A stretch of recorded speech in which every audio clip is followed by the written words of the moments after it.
Welcome viewers. आज इस video lecture में हम लोग एक्सट्रूजन प्रोसेस में जो फॉर्मूला यूज होता है, ठीक है, गेट में या कंपटीशन पॉइंट्स से या फिर यूनिवर्सिटी एग्जाम के लिए, ठीक है, बस उतने ही इंपॉर्टेंट फॉर्मूला को हम लोग ड्राइव करेंगे। ओके, उस पर एनालिसिस करते हैं। तो सबसे पहले हम एज्यूम करते हैं कि जो हमारा बिलेट है इनिशियल, यानी यहाँ वाला पार्ट, वो जो है उसका क्रॉस सेक्शनल क्या है, राउंड है। ओके, तो देख रहे हैं कि यहाँ जो इनिशियल डाया है वो क्या है, डी नॉट से डिनोट किया गया है। जो आफ्टर एक्सट्रूटेड पार्ट है आपका, उसका डी एफ से, ठीक है, लेंथ एल से डिनोट किया गया और रैम प्रेशर यहाँ पर पी एक्ट हो रहा है। तो सबसे पहले यहाँ पर हम देख रहे हैं कि इंपॉर्टेंट पैरामीटर जो है वो एक्सट्रूशन रेशियो है, आर ई। आर ई को हम लोग डिफाइन किस तरह से करते हैं, बिल्कुल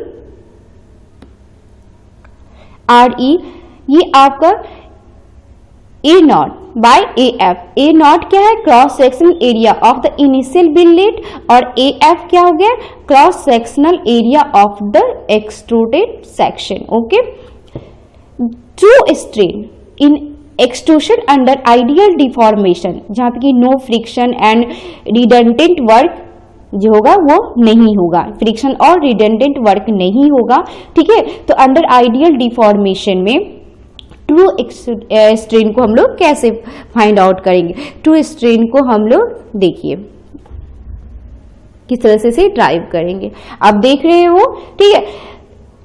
लॉग ऑफ आर ई है, ठीक है, इसको आर ई को यहां से ले लीजिए, A nought by A F, तो ये है हमारा true strain. Under ideal deformation the ram process required to extruded the billet through die hole, ठीक है, इज गिवन बाय। अब रैम प्रेशर हम लोग फाइंड आउट करेंगे। यहाँ पर आप देख सकते हो P इक्वल टू है वाई एफ लॉग, ठीक है, log of R E. R E को यहाँ पर लिख दीजिए A nought by A F, ठीक है, क्योंकि आर ई क्या है, एक्सट्रूशन रेशियो है। Where Y F equal to, यानी कि वाई एफ को हम किस तरह से ड्राइव करेंगे कि ये आपका स्ट्रेन पे पावर एन है बाय 1 प्लस एन। अब के क्या है, ओके, तो के को हम लोग कहते हैं extrusion constant. Y F is average flow stress, इसको हम लोग क्या कहेंगे, average flow stress. Strain is maximum, maximum कब होगा, जब वैल्यू ड्यूरिंग द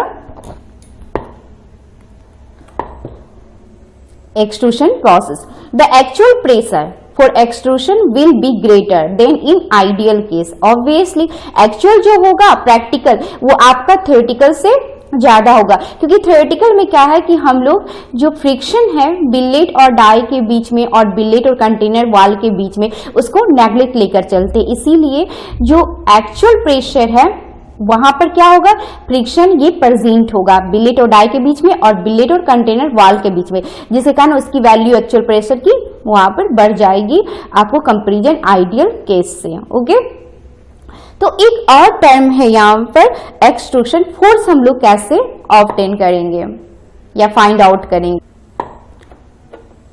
तो यहाँ पर आप देख रहे हो, ठीक है, एक्सट्रूशन फोर्स को ई एफ से यहाँ पर हम लोग इंडिकेट कर रहे हैं, equal to K into A nought L N, ठीक है, यहाँ पर of A nought by A F. Okay, सबसे पहले के को क्या करते हैं, अभी जस्ट हम लोग यहाँ पर रिवाइज कर रहे हैं। के को हम लोग करते हैं एक्सट्रूशन कांस्टेंट, एक्सट्रूशन कांस्टेंट। अगर सपोज दैट आपके न्यूमेरिकल में या प्रॉब्लम में के नहीं दिया हो, तो हम लोग ई एफ को कैसे फाइंड आउट करेंगे, ठीक है। तो इसकी जगह लिखेंगे हम लोग sigma Y A nought L N A nought by A F. Good. अब सिग्मा वाई को क्या करते हैं, इसको हम लोग yield strength of material. Okay,